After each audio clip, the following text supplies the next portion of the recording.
Thank you so much all for being here. I'm Adrienne LaFrance. I'm the Atlantic's executive editor. So happy to see a full house and to have you at the Atlantic Festival and to have you here for today's conversation about banned books and free expression. This is a topic that we are preoccupied with at the Atlantic, and we have wonderful speakers for you today.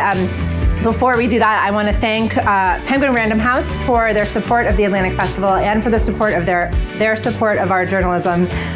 We're going to start with a few remarks from Namrata Tripathi, the founder and senior vice president and publisher of Kokila at Penguin Random House. Thank you so much. I'll let you take it away.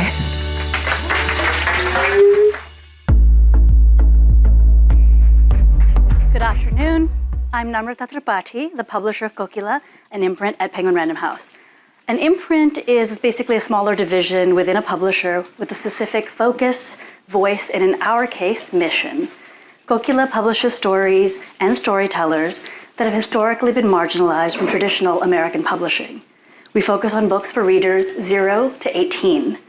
And we're the proud publisher of works by Ibram X. Kendi, and in January, we will publish a book written together by Dr. Kendi and Nick Stone. Although this is a panel on book banning at large, I'm going to take this moment to focus on children's books, as it's a space that reveals so much about the broader book banning efforts. As a culture, we make art about what's important to us. And when entire swaths of our population, kids who are Black and brown, queer, disabled, poor, or undocumented, don't see themselves in books, we send a very clear message to them. The absence speaks loudly. And so Kokila aims to publish stories that center those readers, those children. Some people have suggested that this is a niche undertaking or a radical mission, but I find it to be neither. It's simply a reflection of the world that we live in. And I'm not sure when reality became niche or radical.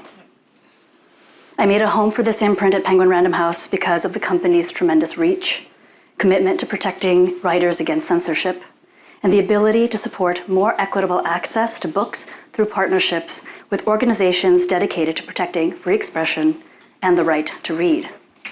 So, what is the work of children's books?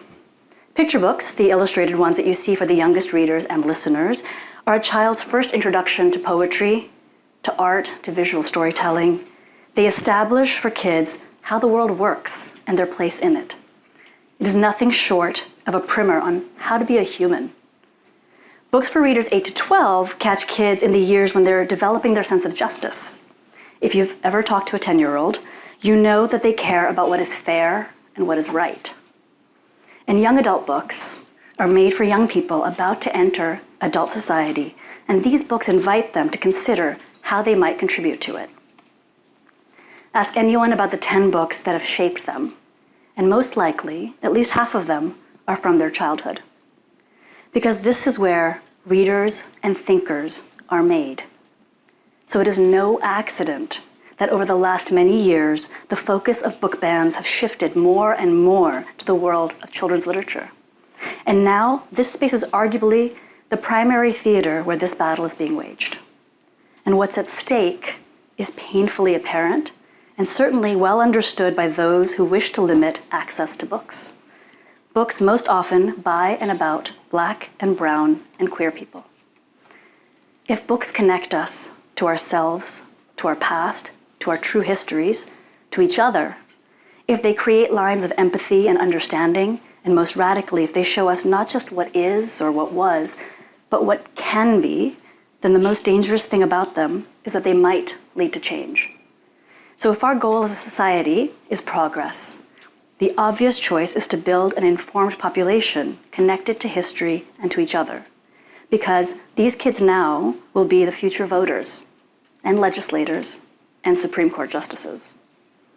And if the goal is stagnation or regression to a less open and less equitable time, then we see why there is so much energy and numerous legislative initiatives to suppress free expression. Luckily, there are so many dedicated frontline workers in this mission, from the journalists who bring attention to the attacks on free speech, to teachers working to build classroom book collections that serve their kids, to librarians who are bringing access across state lines to readers unable to acquire critical materials, to, of course, the writers who understand most profoundly how stories can change minds, lives, and maybe even the path of a nation. It is not hyperbole that this is a fight for the future of American pluralism. It is a fight to preserve and create the informed and inquisitive citizenry necessary for a functioning democracy. It is easy to dismiss the sphere of children and the stories they care about. But underlying that dismissal is a fear that if we let their minds grow, they will challenge us and the order of things. The question is, why would we not give our kids the tools to be greater than us? I'm so excited to hear what Nick and Ibram will have to share about this fight that they know so well and have refused to step away from. Thank you. As most of us have heard, this last week, the American Library Association just said that there are over 1,600 books so far this year that have been challenged. And that's the highest number since the group started counting.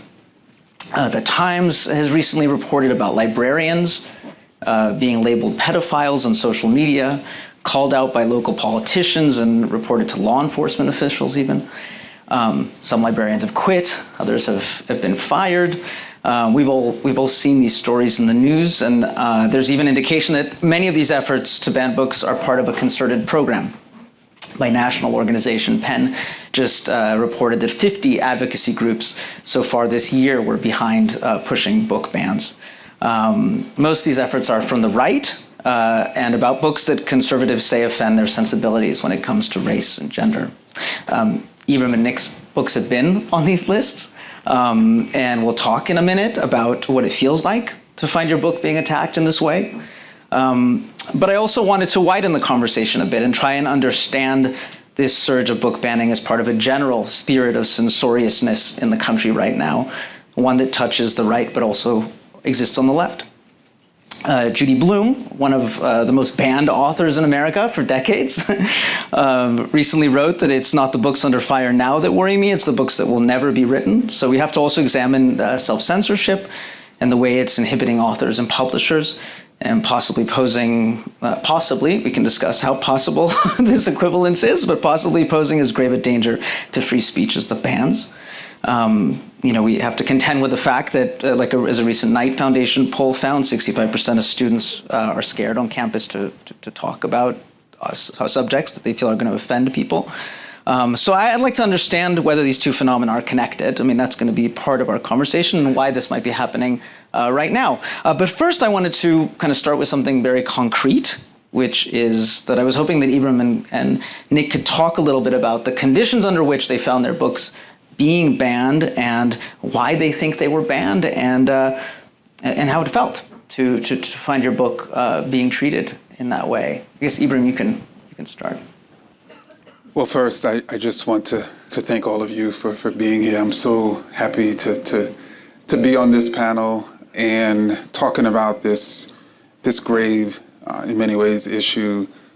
So I actually, the other day, I pulled up the PEN report and saw that 7 of my books have been challenged or banned.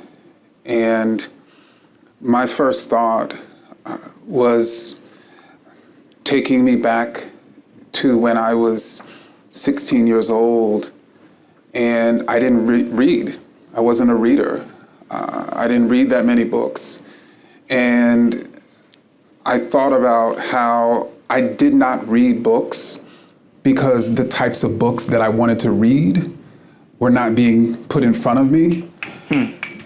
And as soon as those books were put in front of me when I was a freshman at FAMU, I became a lifelong reader. And so all I could think about is how the books that could be opening the door to reading for young kids are being taken out of their hands. And again, it just brings me back when I was a teenager and how my life changed when I started reading. And so really it's the pain of thinking about that child, that teenager, even that adult, who is not reading because that book is being banned. Right. Nick? My first experience with banning was October 2019, and I was on tour for one book and got word that a different book had been banned in my own home state. So I was mad. I was like, wait a minute, how y'all supposed to be my people? But I remember my initial response was one of like, oh, I bet they won't, basically. And as time has gone on, that was 3 years ago, and here we are. I think that what has become more and more clear to me is that the most important thing we can do right now is make sure we are sharing in one another's stories. When I find out that any of my books have been banned, because more than one has, the first thing that I do is I try and reach out to whoever, because frequently for me, it's like I get an email from a teacher telling me that the district has pulled your book from my classroom. And my first step is typically trying to establish a relationship. And I say that because taking the books away is taking away the opportunity to establish relationships. So as we progress into this very funky time, I want to encourage everybody, yes, be disgruntled about banned books, be upset, speak out, and also try to find that core where you have an opportunity to develop a relationship. Ibram, I just want to follow up for a second, and I'm curious kind of how you understand why your books were banned. Like how you have sort of, what is your sense of why the reaction has been such that you saw 7 books on a list like that?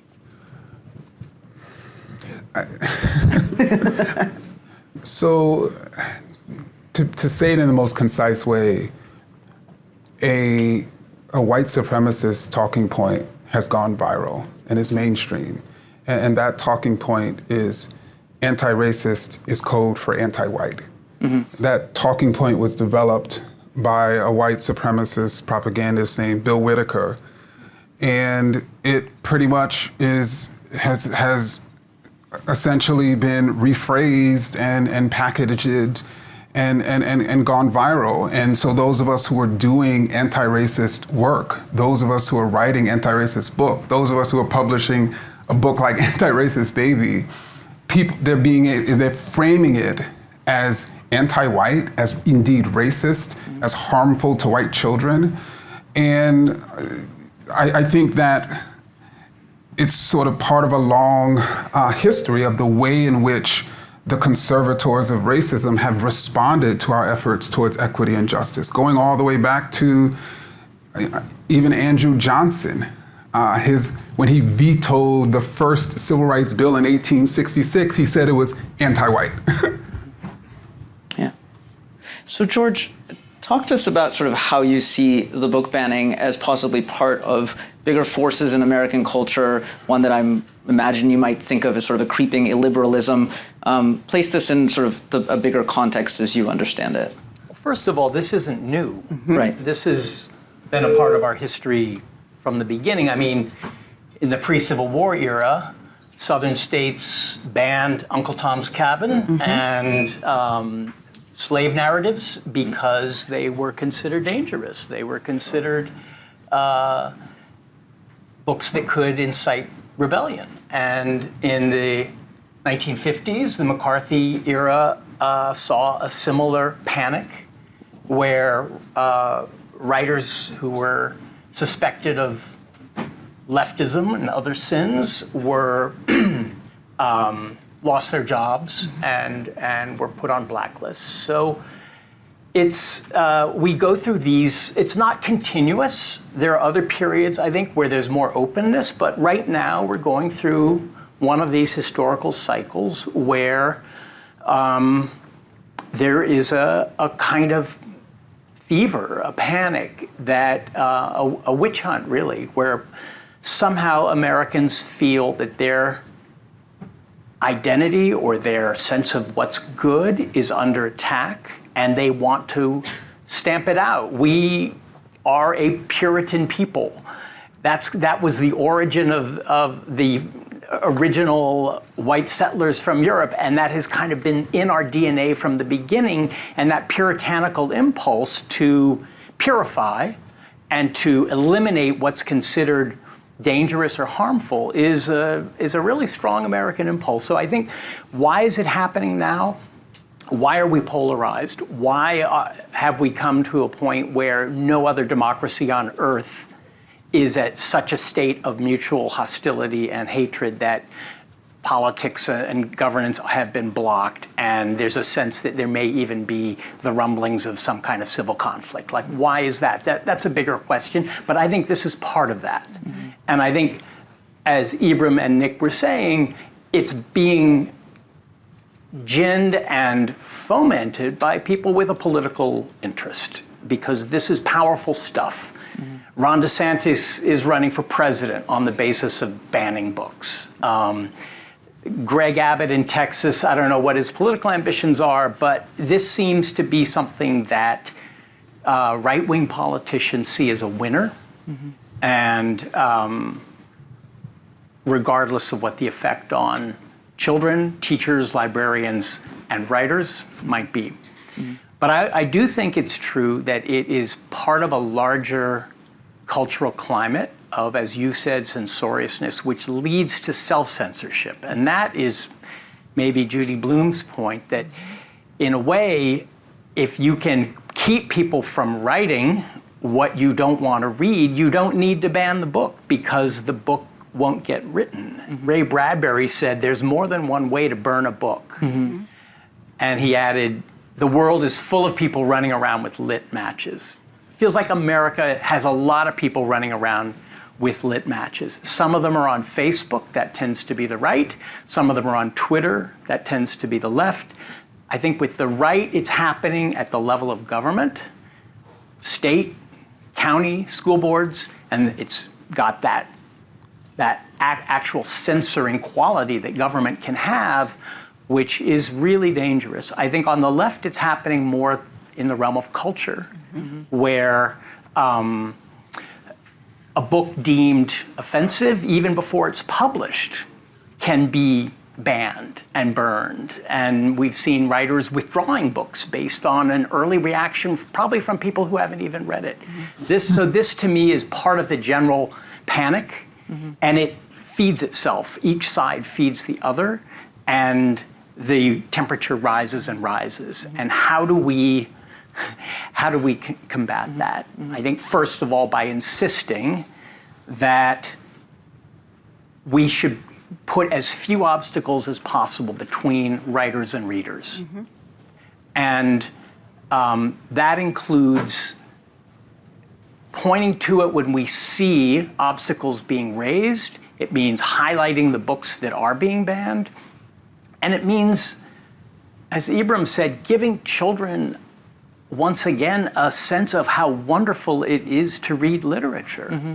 Instead of having children as playthings in a really ugly political battlefield, they are the ultimate victims here. Adults at least have some resistances built up, I hope, over the years, but children are in the middle of this battle, and I fear what is going to happen as they grow up and either are prevented or prevent themselves from discovering the wonderful world of literature. Mm-hmm. You smart, George. I like you. I can take you everywhere with me. Everybody, George can talk. He can finish this whole conversation. Well, you guys are more famous than me, and you've had books banned, which I feel like is, I feel almost like, we're working on it, George. I mean, why? But Nick, just to pick up on what George said, I'm wondering, just to dig a little bit deeper, I'm wondering if you agree that there is a commonality between a book that gets banned in the way that we've been kind of talking about here by a school district or a state legislature, and a book that doesn't exist because a publisher is scared to put it out, or a sensitivity read decides that it doesn't pass muster. Like, do you see a commonality, not to talk about an equivalence maybe, because that takes us into more fraught territory, but just a commonality, a thread between those two impulses? Absolutely. I mean, you have do. books that get banned and you have books that get canceled. Like, Okay. they exist at opposite ends of a spectrum that has kind of the same result. Like, I wrote a book with 5 friends that comes out in November. It's called Whiteout, right? And there's a character in the book who is grappling with their gender identity. And one of our authors was just very panicked about the idea of us using they, them pronouns in the book, because none of us use they, them pronouns, right? So like the self-censorship really it's becoming an issue.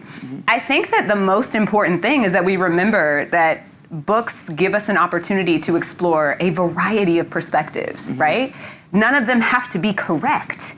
I just came back from this 8-day upending, like life upending journey in Israel, in like Israel/Palestine.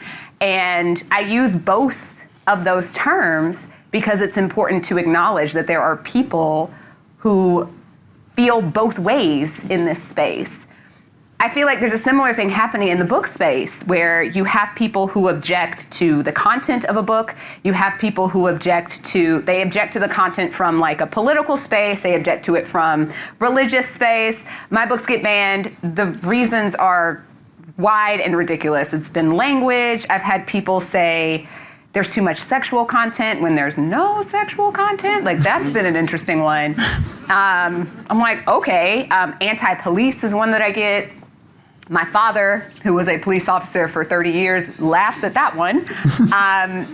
But on the other side, there are people who are very protective of their marginalized identities, right? And they don't want those identities misrepresented, which I can understand. Where we run into a problem is when people from either side get into a position where they feel that their perspective is the one that everybody should hold, that everybody needs to believe. And it's absolutely true that like nobody wants to get banned, but nobody wants to get canceled either. I mean, I don't really care. Come through on either side. I'm still gonna write because it's important, right? Like, getting into a space where, and this is one of the things I admire so much about Ibram. I'm gonna try not to cry because like the amount of expensive makeup on my face right now. Holding it together. But the fact that Ibram steps into this ring every single day, y'all, like over and over and over again, for adults, for children, for young adults, there is something so powerful about refusing to back down because you know that what you are doing is necessary in the world. Please keep it up.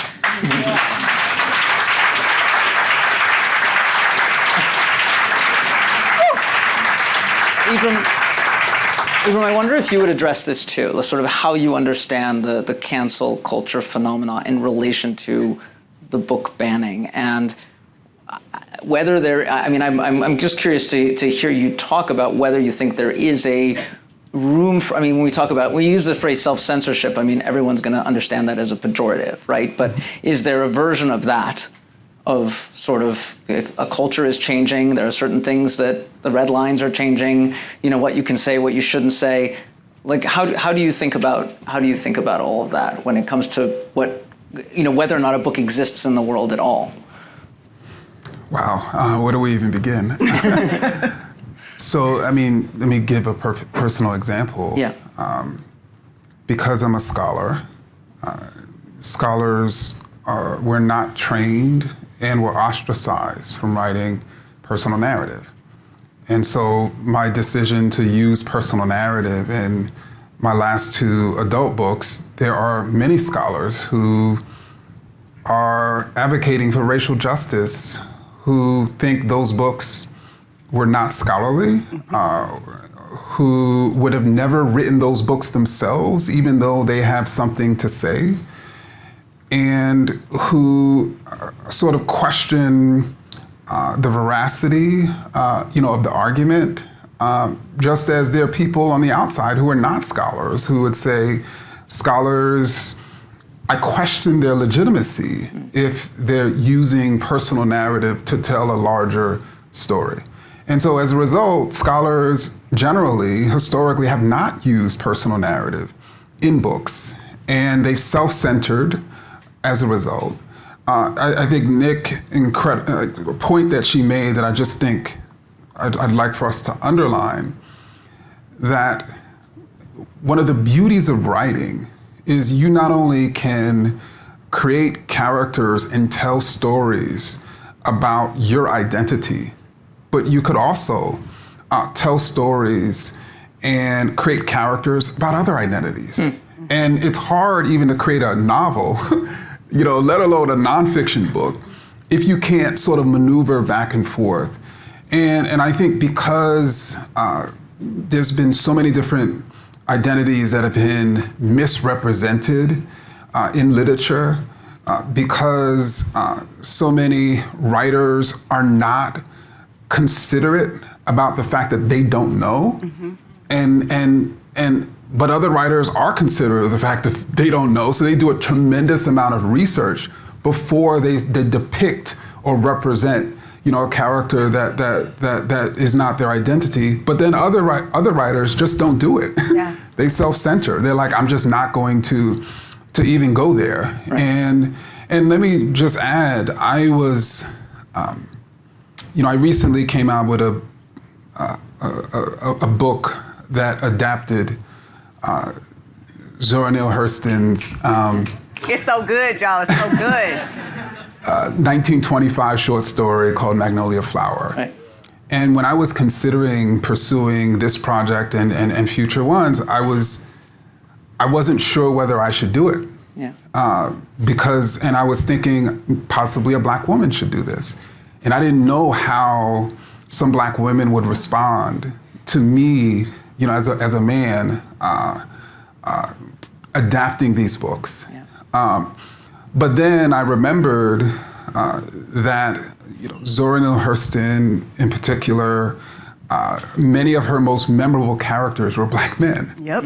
I also remembered that when we are thinking about literary legends, of the stature of Zora Neale Hurston, we should all be working with and honoring their work, in this way. And so I almost self-censored, Yeah. As an example. And so I think this is a huge problem. And just very quickly about cancel culture, part of the reason why people are concerned, I should say people are canceling people if they express, let's say, a racist idea, is because of how we have defined the term racist. And one of the things I've tried to do in my work is for us to understand the term racist as a descriptive term, which describes what a person is being in any given moment, not who they are.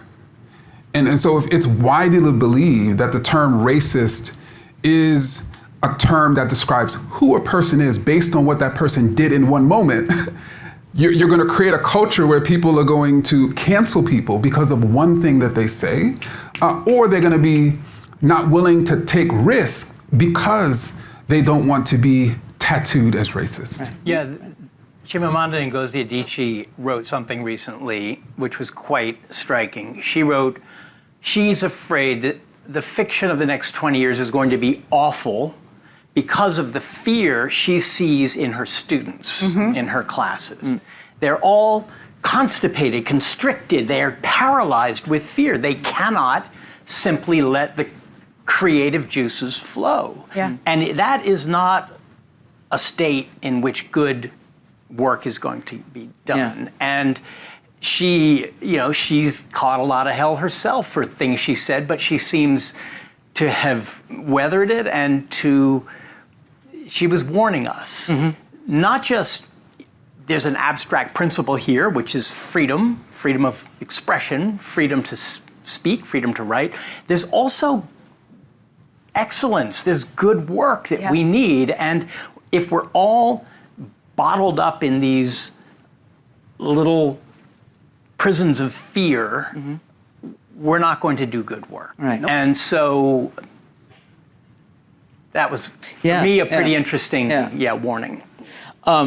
I also wanted to ask you about this kind of oddity that I found in Matt Krause, who's a Texas representative, who he made this list of 850 books that he thought.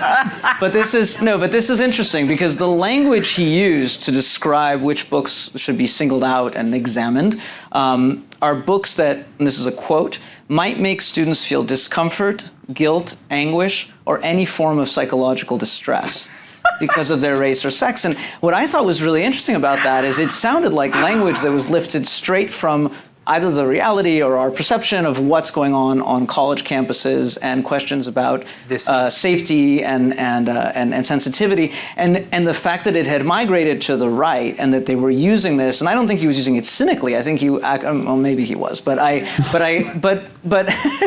maybe I'm giving him more credit. But the fact that that language had currency, was really interesting to me. I mean, you burn my book, I'll burn yours. Basically. This is the reason why, even though there's always a reason to say this is a dangerous book, it offends our community standards, it's going to hurt students' feelings, it's going to create division, as soon as you go down that road, there is no end to it. And you'll end up with Matt Krause, mimicking the language of the left in an attempt to ban 800 books from Texas students. But I'm curious, Nick, you laughed. I mean, his rationale, why does that strike you as? Well, it strikes me as funny because, what is the aim, bro? What are we trying? No, truly. Yeah. When I think about, okay, this is going to make students, what kind of world are we trying to make? What kind of environment are we trying to create for these young people who are eventually going to have to run this world that we live in, right? Mm-hmm. What do we want them to learn? At this point, it seems like there's so much focus on what we don't want students to access. Yeah. There's a part of me that's like,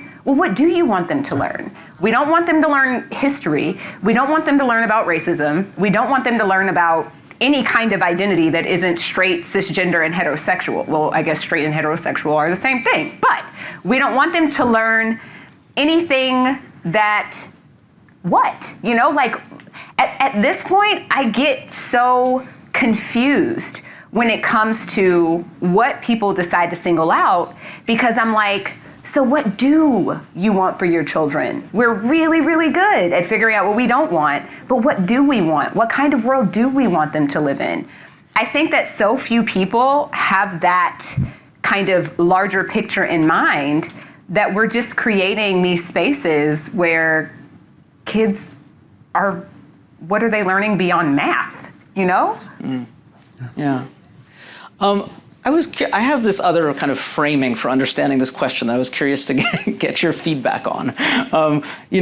Are we just in a moment of just changing gatekeepers? Is this a question of power? And we have a sort of fantasy of a past where freedom of speech was just absolute, right? And we know that that's not true. There were always gatekeepers.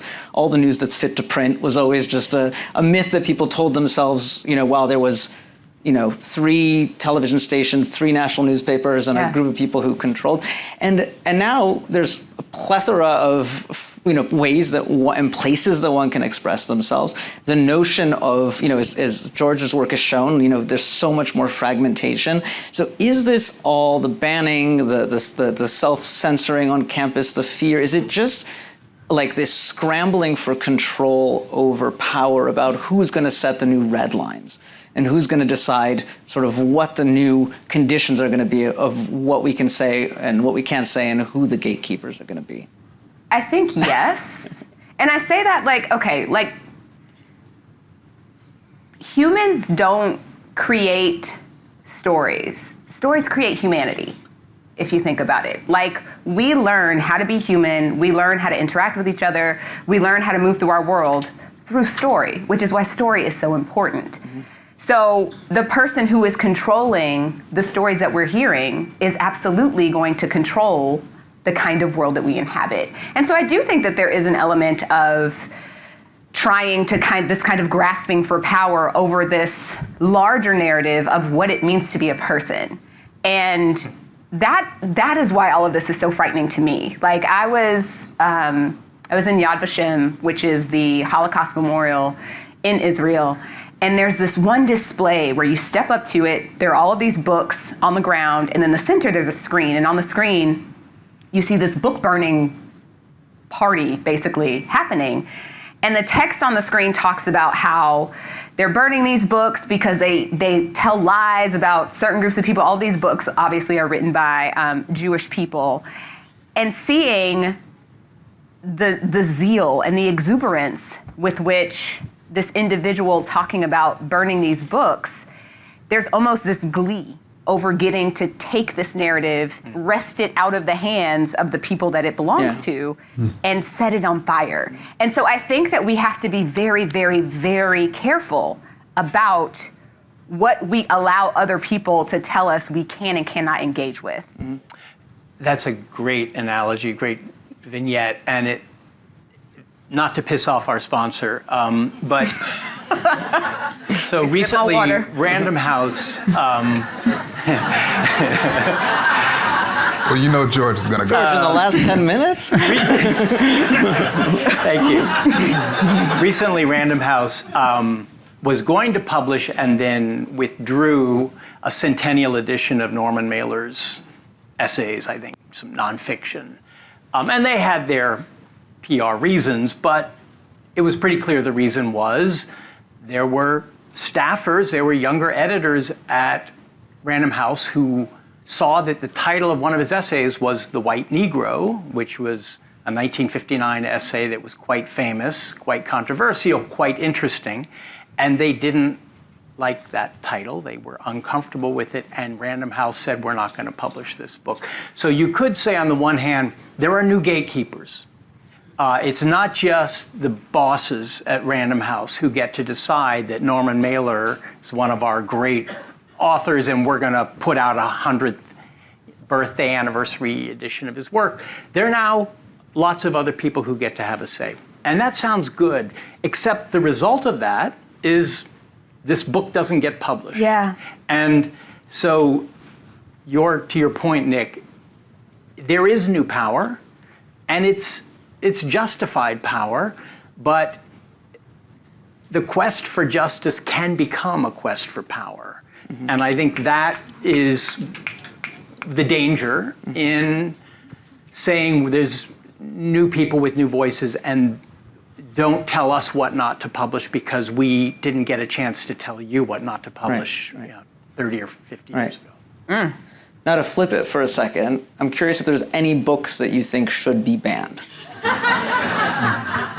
Ibram? I mean, any books in your mind that, like, where are you drawing the red line? Like, or you know, is that something that you've thought about? Like, So it's a hard question for me because as an intellectual historian at heart, as someone who has tracked ideas, particularly racist ideas, over time, it's hard for me to know what people were thinking, even in terms of racist ideas, right? In 1859 or 1959, if we're banning those books, if those books aren't available in the library for me to research and study.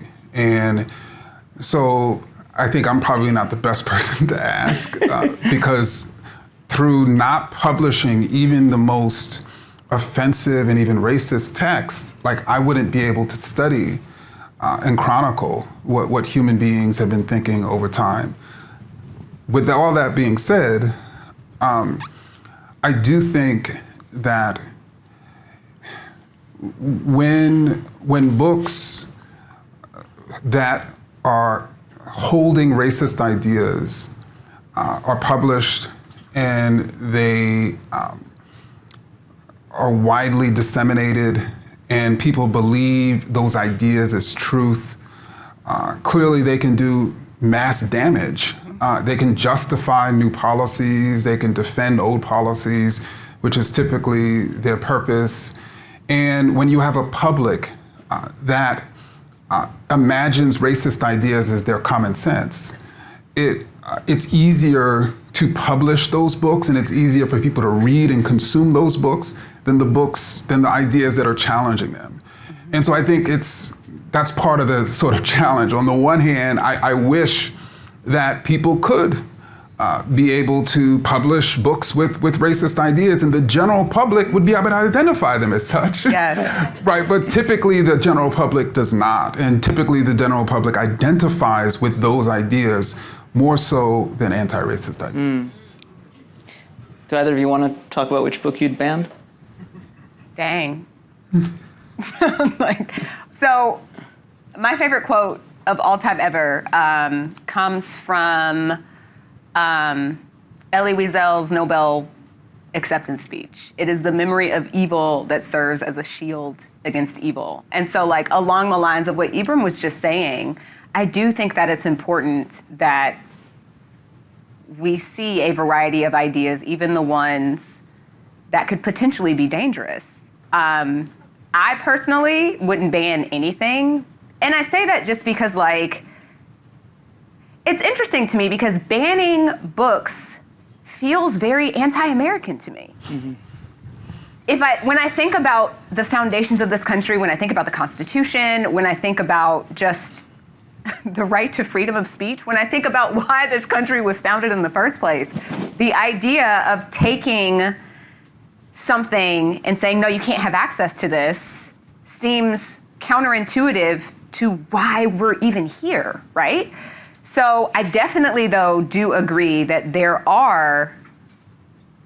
the general public isn't necessarily reading very deeply. And it is easy to kind of jump on to what's trendy or what's popular. So it's tricky. I wouldn't ban anything, but also I recognize that could be dangerous, just like banning is dangerous. Yeah. Can I add something really quickly? Of course. To complicate the question even more, I think when I hear ban, I'm thinking ban a book from the library. There's also banning books from classrooms. Yeah. Yes. I think those are two different questions. Right. And I personally wouldn't ban any book from the library. Yeah. Now the classroom, that's a different story. Yeah.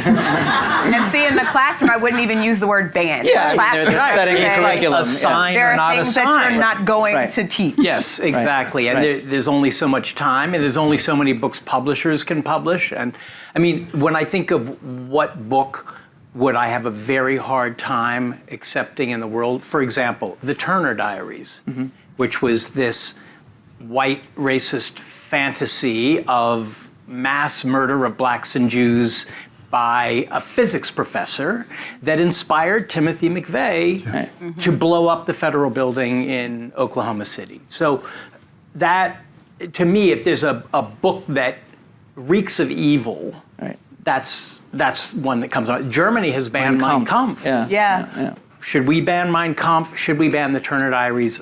No, No. we shouldn't. We can't. Partly because what you said was beautiful, Nick. This would be a kind of a violence against ourselves, Yeah. against what we think, at least in our ideal, Right. as who we are, and partly because, as you said, its effect is going to be a kind of fake cleansing. Yep. It's this illusion that we've purified ourselves. We've purified our shelves, our language, our classrooms, our libraries, when in fact all we've done is, in some ways, made ourselves feel better Yeah. and failed to face evil, Right. which Right. exists in the world.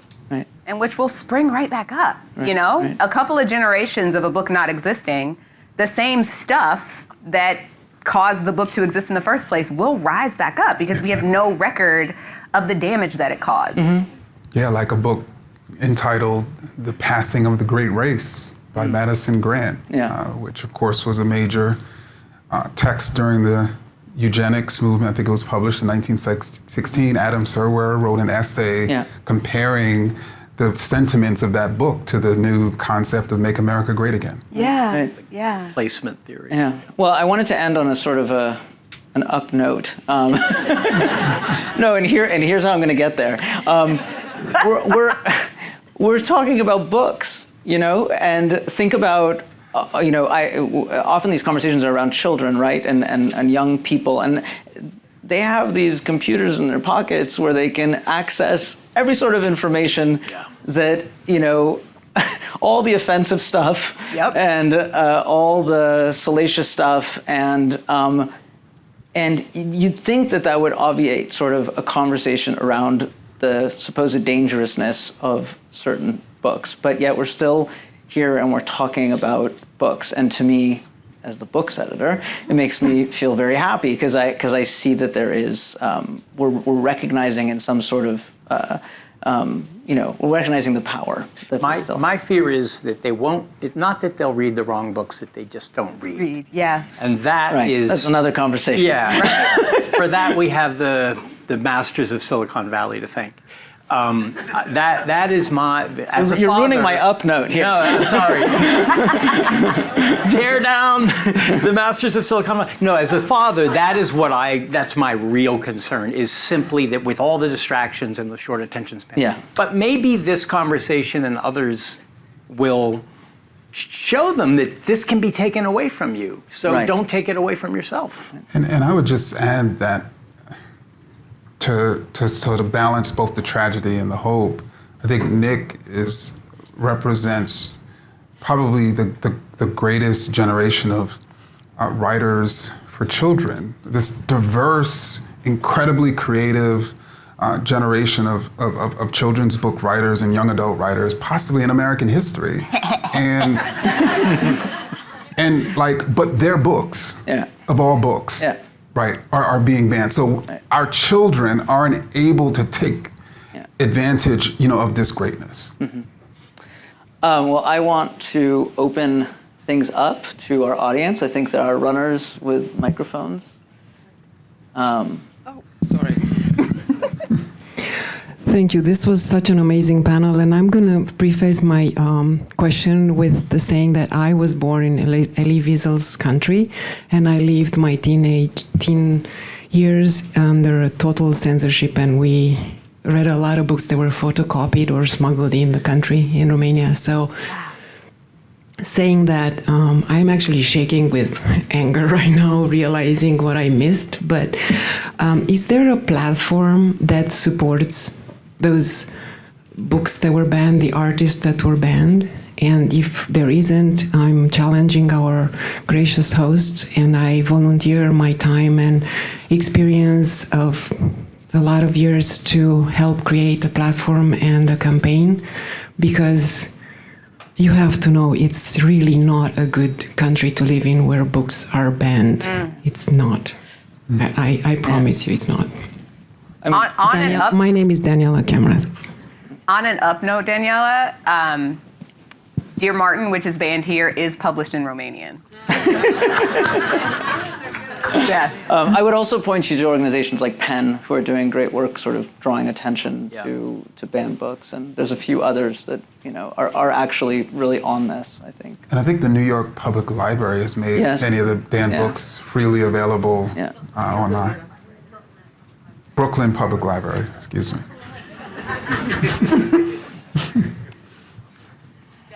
Yes. Hate speech does not always result in violence, but we know that genocide is always preceded by hate speech. Some countries have laws prohibiting hate speech that flow from international human rights commitments. In the US, our commitment to free speech leads us in a different direction, so we allow even hate speech. My question is, in an era when hate crimes are on the rise, how does our answer of more speech, how can that be part of a solution? What can we do to deter hate crimes when we've decided to allow the speech that is part of the precursor to those crimes? Who wants to take that one? My response to this is less an answer and more, I just don't think that limiting what people can say is the best way of trying to decrease a particular problem. And I say that from the perspective of a person who has been on the receiving end of a lot of hate speech. I definitely hear what you're saying, and it's just really tricky, Trying to limit the things that people can say is just as slippery a slope to me as banning books, you know? Like it's all very complicated, but I think that honestly the solution is people reading, you know? Getting more information about the people who you dislike and being exposed to their lives, being exposed to their stories, and being exposed to their humanity. That's where the real change happens. You know, like we have to be able to connect with each other on an emotional level, and telling people they can't say something, to me, doesn't necessarily do that job. I also wonder if putting the heavy hand of the state on a hateful person and saying you can't say this is actually going to reform them? Yeah. Or is it going to turn them into someone with a sense worse. of being victimized and with a grievance against the world? So I'm not sure it even can, I don't think it actually works. And I would say very quickly, this is something I've toiled with for years. And what I do think is, I do not think the general public, even writers and creators, should be limited in their speech. I'm not sure about politicians. And so part of me is thinking, like, should politicians have the ability to run ads, build talking points that tell their constituents the source of your problem and your pain are those other people? Yeah. When that is factually inaccurate and they know it's dangerous. That's not something I know, but I could be persuaded for us to say, no, politicians, you're not actually allowed to consistently lie and demonize groups of people to gather political points. How are you going to stop politicians from lying? That's your job. I don't know. Do we have another question? Hi, yeah, so my question is for Dr. Kendi. I appreciate what you said about the problem with the definition. And one of the problems, I think, is if we want to be able to define racism as something that people do, we need to be able to know what that racism is that people are doing. And famously, you have given a definition that I don't think people really understand because it continued to use the word racism. So can you give a definition for those of us who didn't understand? You know, if we don't understand how to define racism without using the word racism, can you give us a definition without using the word racism? Of course. Thank you. It's a powerful collection of policies that lead to inequity that are substantiated by ideas of racial inequality. Can you hear me? Okay. I have a question which I think you all have alluded to, and it stems from this morning's conversation about misinformation and banning people from social media for propagating misinformation. How is that the same as or different from banning authors? In one case, we're all agreed that banning books is bad, but we're not all agreed that banning Donald Trump from social media is bad. This is the reason I'm not on social media. It's the problem with social media, which is that social media is a private, corporate form of communication that has become a public utility. Yeah. Like the telephone company. It's unregulated, unlike the telephone company, but it's not liable for action if it perpetuates harm or lies or gets people killed, unlike a publisher. So back to my little grievance against Silicon Valley where I grew up, which has nothing to do with my grievance against it because it wasn't called Silicon Valley when I was growing up. It's got to be one or the other, but it can't be a free ride for Twitter and Facebook to have no regulation and no legal liability. I think it should be a publisher. It should be considered a publisher, which would really limit the power of these platforms in all kinds of ways, but that hasn't happened. If it's a utility, there are ways to regulate it.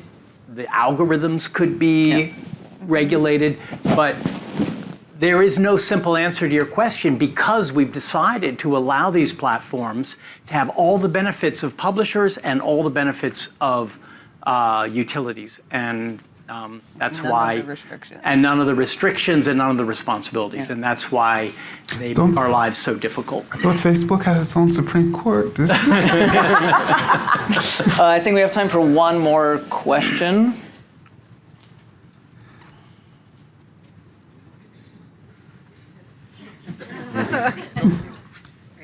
Hi, my name is Winona. I have a lot of questions, but I'll keep it to one as best I can.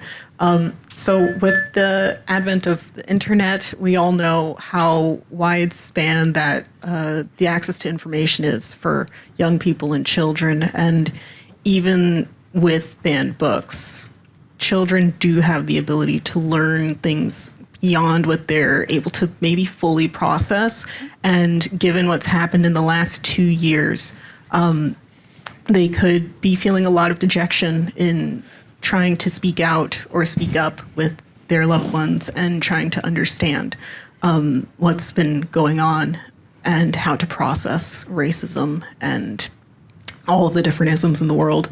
So what advice do you have for the young people who are trying to have a voice in a world that's kind of telling them that you don't understand things yet? And what advice do you have for their loved ones who want to help support them? Why are you looking at me? She was looking at you. Look, this isn't any different than it's always been, right? Like, I remember being 14, 15, 16 and having everybody tell me that my opinions didn't matter. Part of my goal in my work is to help young people understand that, like, no, your opinions do matter. You are smart, and what you say and what you do and what you think is really important. So first I would say reading. Reading is, and I don't say like reading because like, hey, go buy my books, but like there's something really powerful about seeing your ideas reflected back to you in written form. I also think that when it comes to kids, the one thing that I am always encouraging my own children, I have a 6-year-old and a 10-year-old, I am always encouraging them to talk to your friends. Get with your like-minded people. Even my 6-year-old, like my 6-year-old will get with his homies and they have these really hardcore conversations about Sonic the Hedgehog. And I'm like, yo, do this. This is good practice for building arguments, seeking out evidence. Like there's so many things. We suck, adults. We're trash. We have to do better about affirming children as children, remembering what it was like to be young. And so for all of you who are trying to uplift and support kids in any way, whether you're a teacher, librarian, parent, anything where you are dealing with young people, give them the space to be people, to have ideas, to emote, to think, to ask questions. Don't shut down their questions. And also just like remember what it was like to be a kid and lean into those impulses sometimes. Anytime I feel like, man, I'm being childish, I try to lean into that a little bit because there's something about being childlike that I'm like, okay, there's something for me to learn in this space where I'm feeling a certain way and I want to behave a certain way. What is this teaching me about myself and how can I utilize that to make sure that my children feel like they can be full people? I don't even know if I answered your question. No, that is a wonderful answer. Okay. I think, and a great place to end. And thank you to Ibram, to George, and to Nick for being here, and thank you all for joining us.